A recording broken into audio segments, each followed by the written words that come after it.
She had more romantic scenes. Hey, what are you saying? Total മാത്രമേ അതല്ലായിരുന്നു. അതല്ല. Question മാറിപ്പോയി പറഞ്ഞു.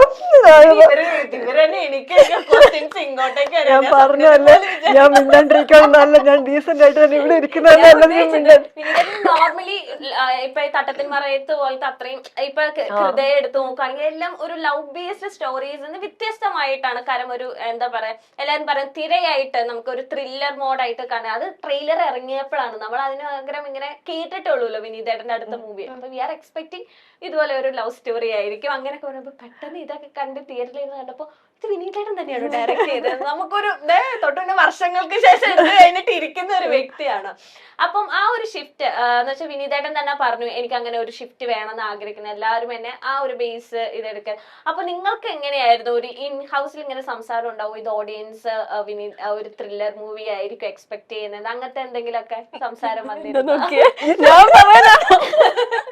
ഐ മീൻ നോ വീടൻ എനിക്ക് പേഴ്സണലി ഞാൻ അഭിനയിക്കാൻ ഞാൻ അതെന്തായാലും കുഴപ്പമില്ല.